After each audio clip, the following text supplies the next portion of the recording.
ballot measure. Do you think that'll be the end of it, or will it come back to life in some form in the future? You're asking me to forecast the future. I really don't know.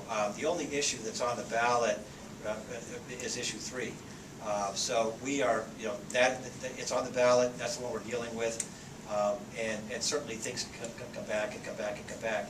My guess is they already recognize how goofed up this one was, and if they do come back, it'll be a lot different.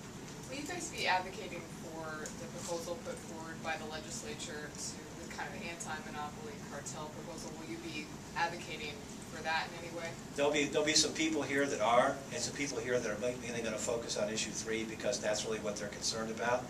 And I think you'll see some of the same people involved in the campaign to support issue 2, but you also see some different people involved in the campaign to support issue 2. Responsible Ohio is touting the fact that more than $500 million in tax revenue is going to be raised in the year 2020 if this were to pass. Since I don't think that we're ignorant of the fact that marijuana consumption is already happening here in the state, so what can you say to those communities and people within the communities who stand to benefit? Something like $50 million plus in tax revenue alone in Franklin County in the year 2020. Well, I can say this, that we're talking to some of those people, and the people we're talking to don't believe it, that they're going to get that kind of money. People there think there's always a shell game associated with those kind of things, and they're concerned about basically being more or less forced to have a marijuana store in their area. This proposal allows 1,150 marijuana stores that would sell retail marijuana to the public, and that means about 250 in the greater Columbus area. That's a whole lot more than of any other store you could think of.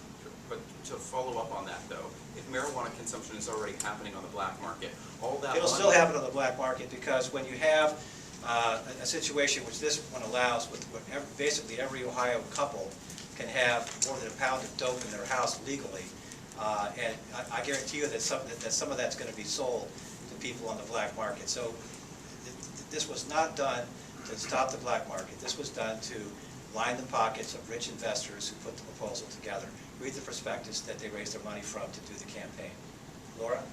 I'm wondering if your campaign is going to be reaching out to any deep pocket backers similar to, like, in Florida, I think Sheldon Adelson wrote some big checks. I noticed that. Are you going after?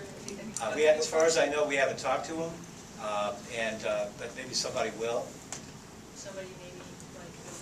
Somebody, I just don't know. Certainly, those people that have an interest in supporting our campaign and would like to provide financial resources to our campaign, I'm sure our campaign's going to talk to them. Curt, I see our former Attorney General trying to hide back there. Could we,